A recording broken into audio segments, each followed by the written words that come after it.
अस्तु, इदानीं वयं कथां पठामः। विद्यायाः महत्त्वम्।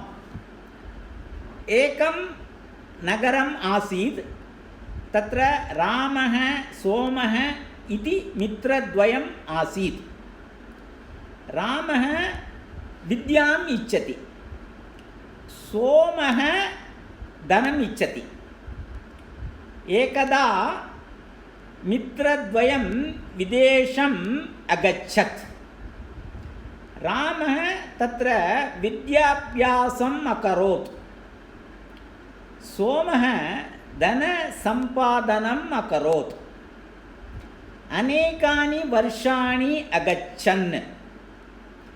मित्रद्वयमपि स्वनगरम् आगच्छत्। मार्गे चोराः आगच्छन्, सोमस्य धनम् अहरन्। अनन्तरं मित्रद्वयं नगरम् आगच्छत्। नगरे महाराजः आसीत्। सः मित्रद्वयम् अपश्यत्। अनन्तरं विद्यावन्तं रामम् आह्वयत्। त्वं मन्त्रिस्थाने तिष्ठ इति अवदत्। रामः मन्त्री अभवत्। सोमः विद्याविहीनः। सः जीवनार्थं रामस्य सेवकः अभवत्। कथा समाप्ता। कथामध्ये किम् अस्ति? एतस्य विद्यायाः महत्त्वं प्रदर्शयति। मित्रद्वयम् एकः ज्ञानार्जनं कृतवान्, अन्यः धनार्जनं कृतवान्। धनस्य चौर्यं जातं, किन्तु ज्ञानस्य चौर्यं भवति वा? कदापि न भवति। अतः अन्ते किम् अभवत्? धनिकः सः धनस्य नष्टकारणात् दरिद्रः जातः। अनन्तरम् अन्यः पण्डितः, सर्वदा पण्डितः एव। अतः सः किम् अभवत्? सः मन्त्री अभवत्। अनन्तरं तस्य मित्रं तस्य सेवकः अभवत्। कारणं किं? जीवनार्थं धनम् आवश्यकं, किमपि कार्यं करणीयम्। अतः विद्या नास्ति इति कारणात् सः सेवकः जातः। अतः विद्यायाः महत्त्वम् अस्ति। अतः सर्वदा वयं विद्यां प्राप्नुमः। विद्यायाः आर्जनमेव उत्तमं, धनस्य आर्जनस्य अपेक्षया इति कथायाः बोधनम्। अस्तु, वयम् अग्रे गच्छामः। संस्कृतव्यवहारः। अत्र एकः नूतनविषयः अस्ति, स्म इति। स्म एकः अव्ययम्। यदा भूतकालविषये यदा वयं किमपि वाक्यं वक्तुम् इच्छामः चेत्, इदानीम् अस्माकं कृते मार्गद्वयमस्ति। एकः मार्गः कृदन्तमार्गः। बालकः ह्यः पठितवान्, बालिका ह्यः पठितवती। अहं ह्यः मदुरैनगरं गतवान्। वान् पुल्लिङ्गे वान् भवति, स्त्रीलिङ्गे वती भवति। शिबिरेषु अपि वयम् अभ्यासं कृतवन्तः। भूतकालसूचना एव भवति अत्र। अनन्तरम् अन्ये एकं रूपं वयं दृष्टवन्तः, तद् लङ् रूपाणि, साक्षात् क्रियापदानि। अत्र अपठत्, अपठन्, अपठम्, अपठाम, अगच्छत्, अगच्छन्, अगच्छम्, अगच्छाम इति लङ् रूपाणि वयं पठितवन्तः, भिन्नरूपाणि। इदानीं तृतीयः एकः मार्गः अस्ति, अत्यन्तं सुलभः मार्गः। वाक्यं वर्तमानकाले भवतु, अन्ते क्रियापदस्य अनन्तरं स्म योजयतु। स्म योजयतु। किं भवति इत्युक्ते भूतकालं प्रति नयति। इदानीम् अहं पश्यामि, एतत् वैट् बोर्ड् मध्ये लिखामि।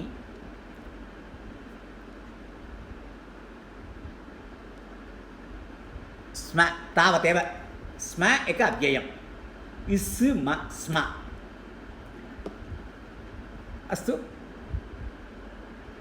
यदा स्म योजयामः चेत् वर्तमानकालस्य क्रियापदं भूतकालं सूचयति। उदाहरणार्थं बालकः पुस्तकं पठति, वर्तमानकालः। बालकः पुस्तकं पठति स्म। बालकः पुस्तकं पठति पर्यन्तं समानमेव, अन्ते स्म योजयामः चेत् बालकः अपठत् इति अर्थे भवति, अथवा बालकः पठितवान् इति अर्थे भवति।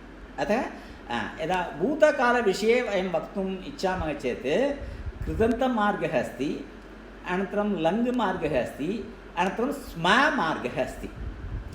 बालकः ह्यः पठति स्म, ह्यः बालकः ह्यः पठति स्म, बालकः ह्यः अपठत्, बालकः ह्यः पठितवान्, बालिका ह्यः पठति स्म, बालिका ह्यः अपठत्, बालिका ह्यः पठितवती।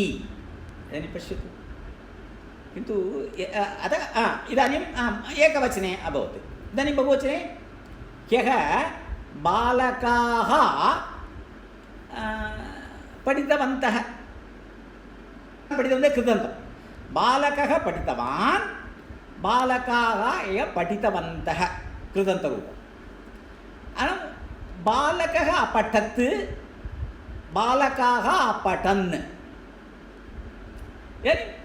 बालकः पठति स्म, बालकाः पठन्ति स्म। पठति पठन्ति भवति बहुवचने, अतः बालकाः पठन्ति, अनन्तरं स्म योजयतु। एकवचने अपि स्म योजयतु, बहुवचने अपि स्म योजयतु। स्म अव्ययम् इति कारणात् तस्य रूपपरिवर्तनं न भवति।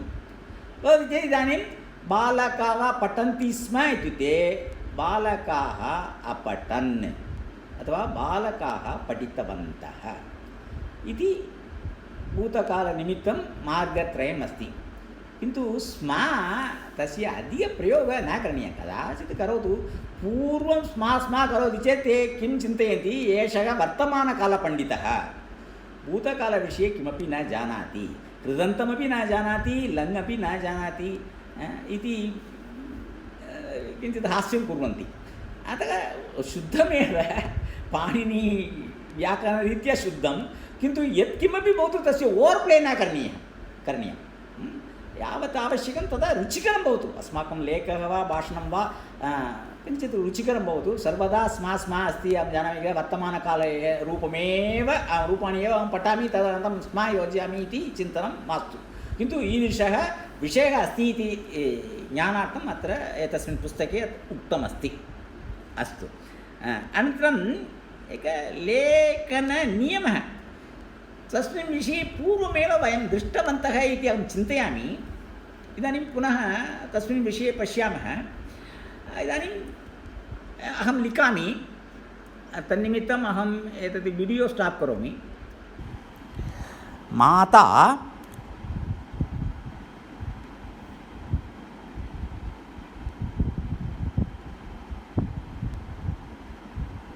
बालकं आह्वयति। एकवाक्यं, माता बालकम् आह्वयति, माता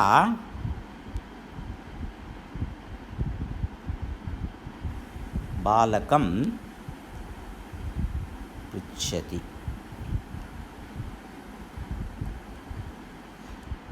पश्यतु, प्रथमवाक्ये बालकम् आह्वयति, मकारः स्लाश् बालकम् आह्वयति। द्वितीयवाक्ये बालकं पृच्छति, तत्र ककारात् उपरि अनुस्वारः, मकार स्लाश् नास्ति। कारणमस्ति, यदा मकारात् परं स्वर अक्षरं भवति चेत् तत्र मकारः मकारे एव तिष्ठति, अनुस्वारः इति न भवति। यदा मकारात् परं व्यञ्जन अक्षरं भवति चेत् तत्र मकारः अनुस्वारः भवति। अतः बालकम् आह्वयति, बालकम् इच्छति, बालकम् आनयति, तत् सर्वत्र इम् एव भवति। इम् स्लाश् मकार स्लाश्, अनुस्वारपरिवर्तनं न भवति। केन कारणेन, परे बालकम् आह्वयति। अथवा बालिकाम् आह्वयति, बालिकाम् इच्छति।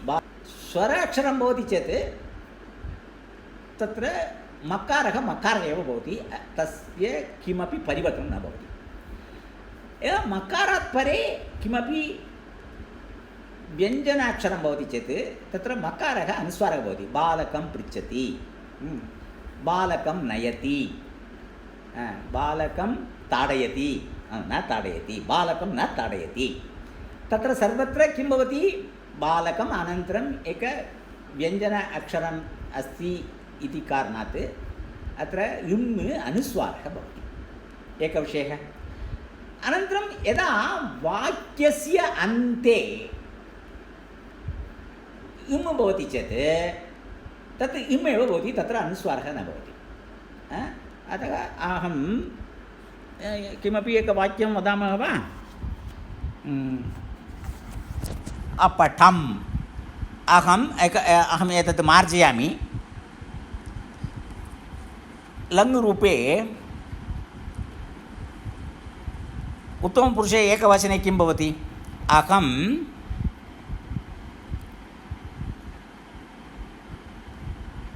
अपठम्, अहम् अपठम् इति वाक्यं भवति। अहम् अत्रापि अनुस्वारः न भवति, कारणं मकारात् परे आ इति स्वराक्षरमस्ति, अतः अहम् अपठम्। अन्ते इम् अस्ति, परे स्वराक्षरं नास्ति, तथापि अवसानम् इति कारणात् तत्र वाक्यस्य अन्तः इति कारणात् तत्र इम् इम् एव तिष्ठति, अत्र अनुस्वारः न भवति। अहम् अपठम् इति लिखामः चेत् अशुद्धम्, एतत् अशुद्धम्, एतदेव शुद्धम्। अस्तु, अतः इदानीं वयं किं पठितवन्तः? यदा मकारः भवति, मकारात् परे स्वर अक्षरं, तद् क्रियापदमेव भवितव्यमिति न, किमपि भवतु, केवलम् अक्षरमेव, पदविषयः नास्ति, अत्र अक्षरविषयः। अतः किमपि मकारात् परे एक स्वर अक्षरं भवति चेत् अत्र मकारः मकारः एव भवति, अनुस्वारः इति परिवर्तनं न भवति। किन्तु यदा मकारात् परे व्यञ्जनाक्षरं भवति चेत् मकारः अनुस्वारः भवति। मकारः अनुस्वारः, अनुस्वारः इति उपरि एकः बिन्दुः भवति। मकारः वाक्यस्य अन्ते भवति चेत् मकारः मकारः एव भवति। यदा मकारः इति वदामि तद् इम् इति अर्थे एव मकारः। यदा प्योर् व्यञ्जनस्य नाम एव मकारः इत्युक्ते इम् एव, मकारः अकारः ककारः अक्षरस्य नाम मकारः इत्युक्ते इम्। अतः एतद् इदानीं शुद्धम्। अन्ते वयम् अवगतवन्तः, अन्ते मकारः भवति चेत् मकारः एव तिष्ठति, इम्। अतः मकारं मा लिखित्वा अनन्तरं तत्र आ युक्तं नास्ति इति सूचयितुम् एकं स्लाश् कुर्मः, हलन्तचिह्नम् इति वदामः, तद् वयं कुर्मः। तद् वयं दृष्टवन्तः। अनन्तरं पुस्तके किम् अस्ति? पुस्तके एकं सुभाषितमस्ति, उत्तमं सुभाषितम्। अहम् एकवारं पठामि।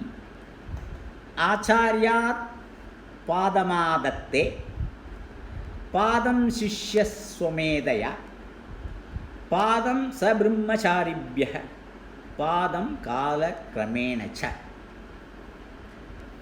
पुनः पठामि। आचार्यात् पादमादत्ते, पादं शिष्यस्वमेधया, पादं सब्रह्मचारिभ्यः, पादं कालक्रमेण च। पादः इत्युक्ते एकपूर्णस्य 25% एकः पादः, आङ्ग्लभाषामध्ये 25%, तदेव पादः। इदानीं वर्गे अत्रापि पश्यतु, वर्गे चलति। अत्र एकः अस्ति, शिक्षकः अस्ति, कार्तिकेयः अस्ति। अहं तु आचार्यः न, अत्र श्लोके उक्तमस्ति शिक्षकः इति, यः शिक्षणं ददाति सः इति अर्थे स्वीकरोतु। आचार्य इत्युक्ते आचार्य बहु गभीरपदम्। अत्र सर्वे शिक्षकाः आचार्याः न भवन्ति। आचार्यात् पादमादत्ते, पादं स्वीकरोति। एकः छात्रः, शिष्यः अथवा छात्रः पठति, किमपि पठतु, सः आचार्यस्य भागः अत्र 25% अस्तु। अनन्तरं आदते इति स्वीकरोति इति अर्थः। अनन्तरं शिष्यः स्वमेधया 25% स्वीकरोति ज्ञानं, स्वमेधया स्वस्य बुद्धिकारणात्। सः किं करोति, यावत् आचार्यः अथवा शिक्षकः पाठयति बोधयति तावत् सः तुल्यं स्वमेधया स्वबुद्ध्या स्वीकरोति। अस्तु, इदानीं 0.5% समाप्तम्। अनन्तरं पादं स ब्रह्मचारिभ्यः इत्युक्ते सहपाठिनः, वर्गे केवलम् एकः एव न पठति, बहवः पठन्ति। ब्रह्मचारी इत्युक्ते सहपाठिनः कोऽपि भवतु, तेभ्यः 25% ज्ञानं प्राप्नोति। सर्वम् अत्र यावत् शिक्षकः पाठयति तावत् सहपाठिनः सह चर्चां कृत्वा वयं स्वीकर्तुं शक्नुमः। अनन्तरम् अन्य एकः पादः, चतुर्थपादः, सः कालक्रमेण प्राप्नोति। कालः आवश्यकः, केन कारणेन अनुभवः भवति, तेन कारणेन ज्ञानं भवति। अतः यदा किमपि शैक्षणिकक्षेत्रे अस्माकम् एतत् ज्ञानम् आवश्यकं। वयं चिन्तयामः यत् अध्यापकः पाठयति तदेव, अध्यापकः अधिकं न पाठयति अधिकम् अस्माकं ज्ञानं न भवति, एतत् सर्वं न। अध्यापकस्य अत्र भागः केवलं 25% अन्य 25% स्वस्य अभ्यासेन स्वस्य कारणेन, अन्य 25% सहायम् अन्य सहपाठिनः जनाः छात्राः सन्ति, तैः सह सम्भाषणं कृत्वा परस्परज्ञानपरिवर्तनकारणात् सम्भवति। अन्य 25% कालः बोधयति, कालक्रमेण एव भवति इति अत्र सुभाषिते उक्तमस्ति। उत्तमं सुभाषितम्। अस्तु, अत्र पाठः समाप्तः, पञ्चमः पाठः समाप्तः। इदानीं वयम् अग्रे गच्छामः। पाठः षष्ठः पाठः। आरम्भे सूक्तिः भवति। सूक्तिः किम् अस्ति? चित्ते वाचि क्रियायां च महताम् एकरूपता। चित्ते चिन्तनं, वाचि यत् वदन्ति तद्, क्रिया तेषाम् अनुचरणं, ते यदा कुर्वन्ति तदा सर्वं क्रिया, तेषां क्रिया सर्वं महात्मा। एतत् सर्वम् एकः महात्मा भवति चेत् भिन्नं न भवति। एकं वदति, एकं चिन्तयति, एकम् अनुसरति। सामान्यतया अत्र अस्माकं पोलिटिकल् जनाः किं कुर्वन्ति, किमपि मनसि चिन्तयन्ति, अनन्तरं यत् मनसि चिन्तयति तद् न वदति, अन्ये किमपि वदति, मतदानम् आवश्यकं तन्निमित्तं वदति, मतदानम् अभवत्, जयः प्राप्तः, तदनन्तरम् अन्ये किमपि करोति, यत् उक्तं तद् न करोति, तद् न आचरति। ते महाजनाः न। अतः महताम् अतः महाजनानां सर्वम् एकं भवितव्यम्। एकः आचार्यः वा गुरुः वा शिक्षकः वा यत् वदति सत्यं वद इति बोधयति चेत् स्वयं सत्यं वदेत्, स्वस्य आचरणं भवतु। एकां कथाम् अहं श्रुतवान्, यावत् शृणोमि स्मरामि तावत् वदामि। पुत्रं नयति, लघुपुत्रं, सः अधिकं किमपि खादति, मिष्टान्नम् इति चिन्तयामः, सः अधिकं मिष्टान्नं खादति। वैद्यः उक्तवान् यावत् मिष्टान्नं खादति चेत् तद् सम्यक् न भवति, अतः तद् दूरीकरणीयं। मिष्टान्नं किमपि एकं अहं पूर्णतया न स्मरामि, किन्तु कः विषयः तस्य सेण्ट्रल् पायिण्ट् अहं स्मरामि। अतः गुरुः अपि अन्यः कोऽपि भवितुमर्हति, तत्र विवरणं न आवश्यकं, किन्तु बोधनमेव आवश्यकं। मिष्टान्नं खादति, वैद्यः उक्तवान् यत् न करोतु इति, सः न शृणोति, भवान् तम् उपदेशं करोतु इति माता प्रार्थितवती। तदा गुरुः उक्तवान्, ओ एवं वा, अग्रिमसप्ताहे आनयतु बालकम् इति उक्तवान्। अस्तु, यदा गुरुः वदति माता किं कर्तुं शक्नोति। अस्तु, अग्रिमसप्ताहे माता बालकम् आनीतवती गुरोः समीपे, पुनः प्रार्थितवती। तदा गुरुः उपदेशं, न न तदेव मधुरं न खादतु, सम्यक् नास्ति, न खादतु। वैद्यः उक्तवान् किल, तादृशं करोतु, इतः परं एतद् न खादतु, मधुरं न खादतु, अधिकं न खादतु, उपदेशं कृतवान्। अस्तु, श्रुत्वा बालकः किल, बालकः धावितवान्, किमपि अन्य किमपि अत्र मयूरः आसीत् द्रष्टुं, सः धावितवान्। माता गुरुं पृष्टवती, एतत् भवान् गतसप्ताहे एव वक्तुं शक्नोति किल, किमर्थम् अग्रिमसप्ताहे आगच्छतु इति उक्त्वा अद्य भवान् एतत् बोधयति, किमर्थं भवान् गतसप्ताहे न बोधितवान् इति सा पृष्टवती। तदा गुरुः उक्तवान्, अहमपि अधिकं मधुरं खादामि, यदा अहं मधुरं खादामि बालकं कथं वदामि मधुरं न खादतु इति, अतः अहं स्थगितं कृतवान्। भवती आगतवती खलु, तदनन्तरम् अहं न मधुरं न खादामि, इदानीम् अहं वक्तुम् मम अर्हता अस्ति, अतः मम आचरणं भवतु, तदनन्तरमेव उपदेशः। अतः मम चित्तं चिन्तनम् अनन्तरं वाचि एतत् सर्वं न जानामि भवती किं लिखितवती इति सः उक्तवान्। स्वस्य आचरणं सर्वं समानं भवति उत्तमजनानां, मनसि चिन्तनम्, अनन्तरं यत् वचनम्, अनन्तरम् अनुसरणं, यत् कार्यं तस्य व्यवहारः, सत्यं वद उक्त्वा सः शिक्षकः एव सत्यं न वदति, सः किमपि वर्गं न आगच्छति, किन्तु असत्यं वदति चेत् किं प्रयोजनम्। अतः एतत् सर्वं समानं भवितव्यम् इति अत्र वदति सूक्तिः। तद् कीदृशजनानाम् एकरूपं भवति, महताम् एकरूपता, महत् चिन्तनं तेषाम् एव ईदृश। सामान्यजनानां तु आवश्यकानुसारं ते किमपि किमपि वदन्ति, किमपि किमपि चिन्तयन्ति। अस्तु, अत्र इदानीं वयं वर्तमानकालं लट् दृष्टवन्तः, अनन्तरं भूतकालविषये त्रयं दृष्टवन्तः, लङ् दृष्टवन्तः, अपठत्, अपठन्, अपठम्, अपठाम, एतत् सर्वं वयं दृष्टवन्तः।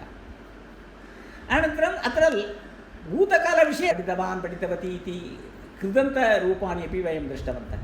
अनन्तरम् इदानीम् अद्य एव वयम् एतदपि ज्ञातवन्तः, स्मयोजनेन अपि भूतकालसूचना भवति, किन्तु भविष्यत्कालः अपि भवति किल।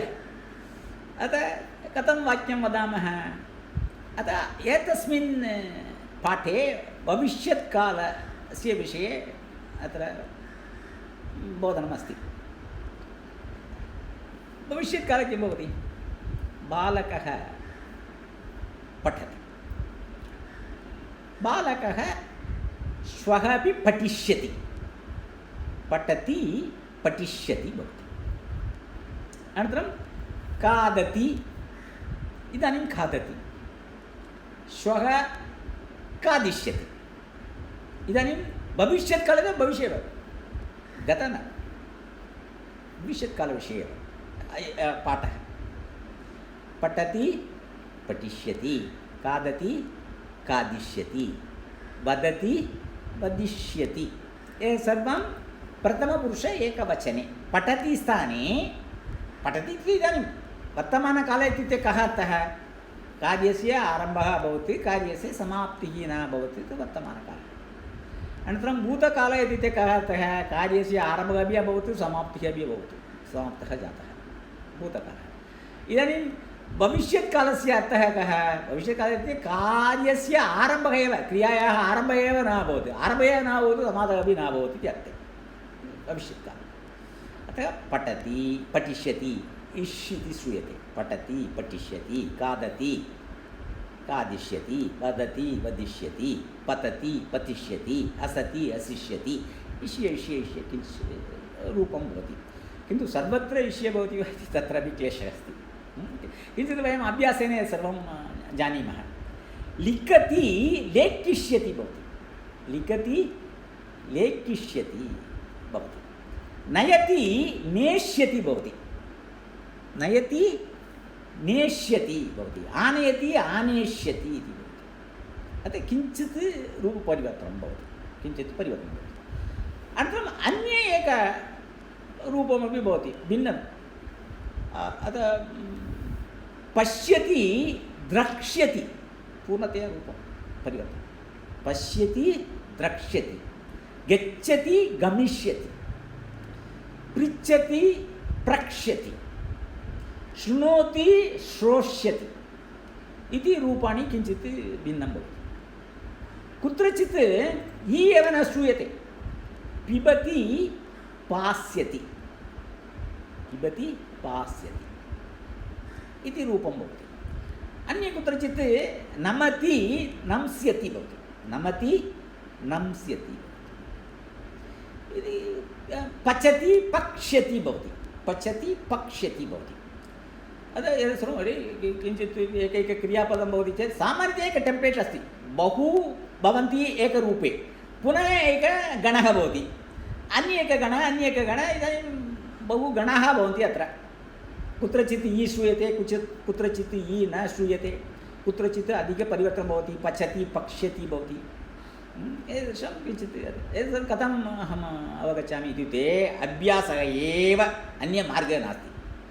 पुनः पुनः लिखामः, पुनः पुनः पठामः, पुनः पुनः वदामः चेत् मनसि तिष्ठति। नो चेत् एतत् सर्वं पुनः एकैकवारं व्याकरणपुस्तकं दृष्ट्वा वयम् एतत् लेखितुं न शक्नुमः, कण्ठस्थीकर्तुमपि न शक्नुमः, उत्तमव्यवहारः नास्ति। पुनः पुनः शृणोति चेत् अनन्तरं पास्यति इति, पिबति श्वः पास्यति। एतत् सर्वं पिबति, इदानीं पिबति त्यजतु, इदानीं पठति मध्ये आगच्छामः, पठति इदानीम् एकवचनमेव दृष्टवन्तः किल, तदपि सर्वं प्रथमपुरुषे एकवचनं वयं रूपाणि वयं दृष्टवन्तः। अनन्तरम् अत्र बहुवचनरूपम् आवश्यकं। पठति बालकः श्वः पठिष्यति, बालकः बालकाः श्वः पठिष्यन्ति, पठिष्यति पठिष्यन्ति इन्नेव योजनीयम्। बालिका श्वः खादिष्यति, बालिकाः श्वः खादिष्यन्ति। तादृशं नर्तयति नर्तिष्यति, नर्तिष्यन्ति, रूपभेदः भवति। श्वः बालिका सभामण्डपे नर्तिष्यति, श्वः बालिकाः सभामण्डपे नर्तिष्यन्ति इति प्रथमपुरुषे एकवचनं बहुवचनरूपाणि। पास्यति पास्यन्ति, अद्य बालिका क्षीरं पिबति, बालिका श्वः पास्यति, श्वः बालिकाः पास्यन्ति इति रूपाणि भवन्ति, इति योजनीयम्। अनन्तरम् उत्तमपुरुषे अहं पठिष्यामि, अहं श्वः पठिष्यामि, अहं श्वः वदिष्यामि, अहं श्वः अन्य किमपि तिरुवण्णामलैनगरं गमिष्यामि इति रूपाणि भवन्ति। अहं श्वः श्रोष्यामि, अहं श्वः गास्यामि, अनन्तरं वयं श्वः गास्यामः, वयं श्वः पठिष्यामः, वयं श्वः खादिष्यामः इति रूपाणि भवन्ति। अतः एतद् एतद् भविष्यत्काले एतस्य नाम लृट्, लृट् रूपाणि, लृट् रूपाणां विषये अपि अत्र पाठः अस्ति। पुनः वयं किं कुर्मः, 4 रूपाणि वयं आरम्भे पठामः, तदनन्तरं मध्यमपुरुषरूपाणि वयं पठामः, अनन्तरं द्विवचनरूपाणि पठामः। इदानीम् अस्माकं शैली प्रथमपुरुष एकवचनं, प्रथमपुरुष बहुवचनं, पुनः उत्तमपुरुष एकवचनं, उत्तमपुरुष बहुवचनं चत्वारि रूपाणि वयं सम्यक् अत्र अवगच्छामः चेत् अभ्यासं कुर्मः तदनन्तरं वयं द्विवचनरूपाणि अनन्तरं मध्यमपुरुषरूपाणि विषये वयं अभ्यासं कुर्मः इति भाषाभ्यासः पठिष्यति पठिष्यन्ति पठिष्यामि पठिष्यामः क्रीडति क्रीडिष्यति गच्छति गमिष्यति भवति भविष्यति अद्य वृष्टिः भवति श्वः वृष्टिः भविष्यति लिखति तत्र ले भवति लिखति लेखिष्यति करोति करिष्यति अद्य कार्यं करोति सेविका श्वः अपि सेविका कार्यं करिष्यति अथवा श्वः विरामदिनम् अतः श्वः सेविका कार्यं न करिष्यति इति भवति अनन्तरम् अत्र अन्यरूपाणि अपि दत्तानि अहं पठामि पिबति पास्यति अहम् उक्तवान् पिबति अत्र पास्यति नयति नेष्यति उपविशति उपवेक्ष्यति उपविशति उपवेक्ष्यति उत्तिष्ठति उत्थास्यति बालकः श्वः 6 वादने उत्थास्यति अद्य तु तस्य ज्वरः अस्ति अतः सः न उत्तिष्ठति श्वः प्रातःकाले सः विद्यालयः अस्ति अतः श्वः प्रातःकाले उत्थास्यति उत्तिष्ठति उत्थास्यति अनन्तरं उपविशति उपवेक्ष्यति भेदः भवति अनन्तरं पृच्छति प्रक्ष्यति नमति नंस्यति अनन्तरं जानाति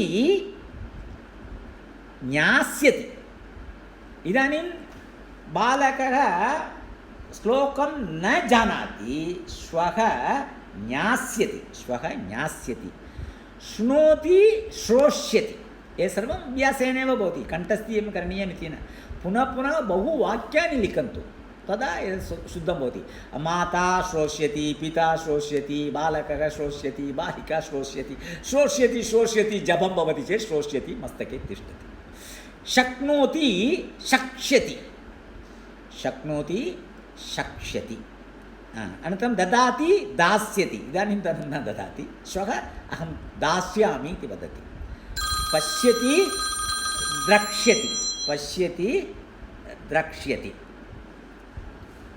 एक पच्यति पक्ष्यति पच्यति पक्ष्यति इति रूपाणि भवन्ति एतस्मिन् विषये किञ्चित् अभ्यासं कुर्वन्तु अनन्तरम् अत्र अहं प्रेषितवान् अपि स्लैड्स् PPT तत्रापि एतानि रूपाणि सन्ति अनन्तरम् अग्रे तृतीयाविभक्ति अस्ति तृतीयाविभक्ति अद्य वयं न स्वीकुर्मः तृतीयाविभक्ति वयम् अद्य न स्वीकुर्मः अग्रिमवर्गे वयं स्वीकुर्मः सर्वम् एकस्मिन् दिने भवति चेत् किञ्चित् मस्तके उष्णं भवति भवतु